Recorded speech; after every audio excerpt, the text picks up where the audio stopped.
Dear student, welcome to Ujjwal law classes. आज मैं code of civil procedure के अंतर्गत आपको धारा 10 जिसमें कि स्टे ऑफ सूट के बारे में बताया गया है, जिसको कि रेस सब जुडिस भी कहते हैं, यानी कि वाद का रोक दिया जाना। कोई भी न्यायालय ऐसे वाद का विचारण नहीं करेगा जो कि उन्हीं पक्षकारों के मध्य या उन पक्षकारों से व्युत्पन्न अधिकार के अधीन कोई व्यक्ति उसी हक के लिए, उसी विषय वस्तु के लिए जिसमें कि प्रत्यक्षतः और सारतः पूर्व में मुकदमा न्यायालय में विचाराधीन है, पश्चातवर्ती वाद उसी न्यायालय में या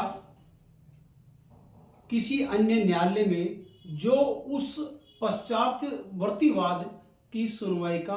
क्षेत्राधिकार रखता है, या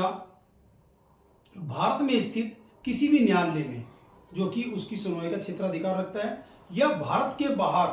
केंद्र सरकार द्वारा स्थापित किसी न्यायालय में या सुप्रीम कोर्ट में लंबित है, तो पश्चातवर्ती वाद सब्सिक्वेंट सूट को जो है यहाँ पर कोर्ट जो है स्टे कर देगी, स्टे ऑफ सूट कर देगी,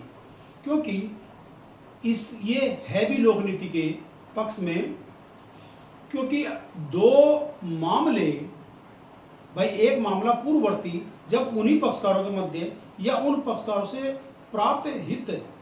व्यक्तियों के मध्य न्यायालय में उसी हक के लिए, उसी विषय वस्तु के संबंध में अनुतोष प्रदान किया जा सकता है, वहाँ पेंडिंग है, तो दूसरा मुकदमा उन्हीं पक्षकारों के मध्य उसी हक के लिए, उसी विषय वस्तु के संबंध में प्रत्यक्षतः और सारतः वही है जो पहला है, पूर्ववाद है, तो पश्चातवर्ती वाद को न्यायालय को रोक देना चाहिए। ये लोकहित में है, दोनों पक्षकारों के हित में है और न्यायालय के समय की बचत भी है। जैसा ही प्रतिवादी इस बात को उठावेगा कि देखिए जनाब, पूर्ववाद जो है न्यायालय में उसी हक के लिए, उसी विषय वस्तु के संबंध में प्रत्यक्षार्थ विवाद है और एक सक्षम अधिकारता वाले न्यायालय द्वारा विचारित किया जा रहा है, यहाँ पश्चातवर्ती वाद को स्टे ऑफ सूट कर देना चाहिए। तो न्यायालय इस प्रावधान के अंतर्गत, यानी सेक्शन 10 के अंतर्गत, उसके लिए न्यायालय के लिए ये मैंडेटरी है, आदेशात्मक है कि वह पश्चातवर्ती सूट को रोक दे, सब्सिक्वेंट सूट को रोक दे। तो ये बहुत ही अच्छा प्रावधान यहाँ किया गया है। जैसे कि ए और बी के मध्य एक्स संपत्ति, प्रॉपर्टी संबंधित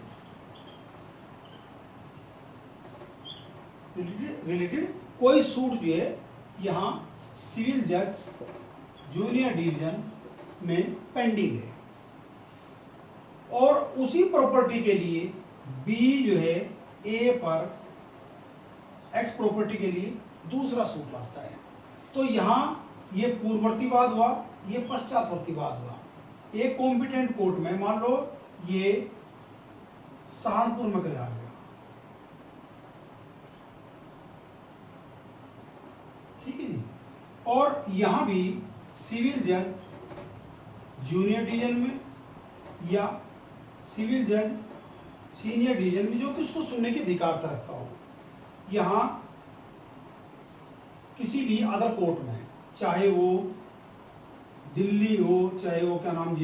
मुंबई हो, चाहे वो मेरठ हो, मेरठ में करता है, मान लो मेरठ में संस्थित करता है बी ए के विरुद्ध एक्स प्रॉपर्टी संबंधित बात,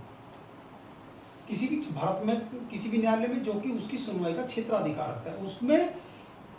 अनुतोष देने की अधिकारता रखता है। पहला वाद भी अधिकारता रखा और पश्चातवर्ती भी अधिकारता रखा। तो पश्चातवर्ती ये सब्सिक्वेंट सूट हुआ, इसको जो है स्टे कर दिया जाएगा, रद्द नहीं किया जाता,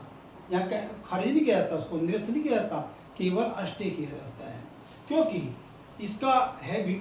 मामला लोक नीति के पक्ष में है, क्योंकि इसमें भी अगर डिग्री पारित कर देगी और इसमें भी डिग्री पारित कर देगी, तो एजुकेशन किस डिग्री का होगा? दो अंतर्विरोधी डिग्रियां पैदा हो जाएंगी, जिससे कि न्यायालय का जो निर्णय है उसमें उलझन पैदा हो सकती है। इसीलिए स्टे ऑफ सूट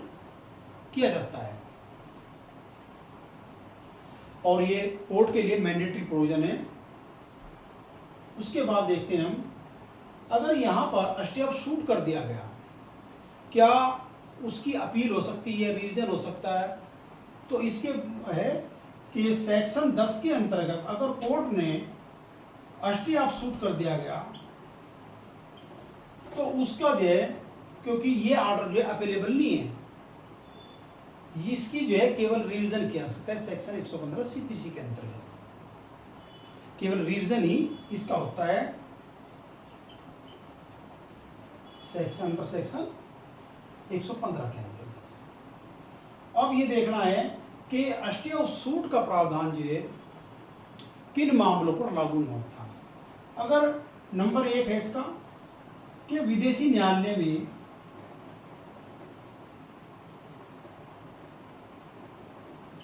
अगर ए बी के मध्य उसी प्रॉपर्टी के लिए या उसी विषय वस्तु के लिए उसी हक के मामले में कोई जर्मनी में सूट फाइल है और एक सूट जो है सहारनपुर में किया जाता है, तो यहाँ पर जो है विदेशी न्यायालय में सूट पेंडिंग है, इसलिए सेक्शन 10 के प्रावधान लागू नहीं होते हैं। क्योंकि सेक्शन 10 में कहा गया है या तो उसी न्यायालय में या भारत में स्थित किसी भी सक्षम अधिकारिता वाले न्यायालय में जो कि उस मामले को सुनने की अधिकारता रखता है उसमें पेंडिंग हो, या केंद्र सरकार द्वारा भारत के बाहर स्थापित किया गया उसमें पेंडिंग हो, या सुप्रीम कोर्ट में पेंडिंग हो, तभी सब्सिक्वेंट सूट स्टे किया जाएगा, अन्यथा नहीं। लेकिन यहाँ पर विदेशी न्यायालय में अगर कोई सूट उन्हीं पक्षकारों के मध्य उसी हक के लिए उसी विषय वस्तु के संबंध में पेंडिंग है तो यहाँ पर सेक्शन 10 की रिक्वायरमेंट पूरी नहीं होती, इसीलिए स्टे ऑफ सूट नहीं होगा भारत में, ये विदेश में। नंबर 2 है समरी ट्रायल, संक्षिप्त विचार।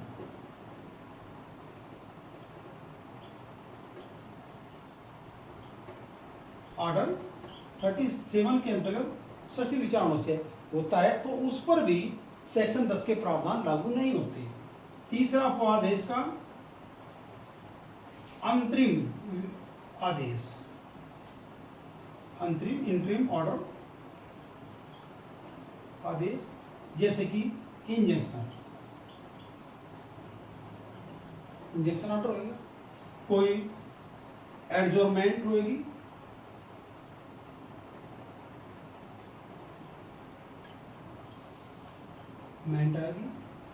या निर्णय से पूर्व कुर्की आएगी 38(5) में, या 38(1) का भी आदेश, 38 रूल 1 आदेश, 38 रूल 5, या ऑर्डर 40 के अंतर्गत रिसीवर का अपॉइंटमेंट आ जाता है। ये सिर्फ इंटरिम ऑर्डर होते हैं, ये भी जो है सेक्शन 10 से हिट नहीं करते और यहाँ जो है ये पश्चातवर्तीवाद नहीं है, ये रोके नहीं जाएंगे। इस प्रकार से सेक्शन 10 जो है बहुत ही ईजी है और बहुत शॉर्ट है और एग्जाम में मोस्टली पूछा जाता है। अगली वीडियो में मैं रेस जुडिकाटा के बारे में बताऊंगा कि प्राग न्याय क्या है और हमारी विधियों में, प्राचीन विधियों में भी इसका समावेश कैसे किया गया था और आधुनिक कोड ऑफ सिविल प्रोसीजर की धारा 11 में प्राग न्याय के सिद्धांत को क्यों अपनाया गया है, किस प्रकार किया गया है। वहाँ जो भी ऐसी है, लेकिन वहाँ जो है सब्सिक्वेंट सूट जब पूर्ववर्ती मामले में निर्णय आ चुका है तो पश्चातवर्तीवाद जो है वहाँ पर रद्द कर दिया जाता है, क्योंकि एक ही मामले में 2 डिग्रियाँ पारित नहीं की जा सकती। धन्यवाद।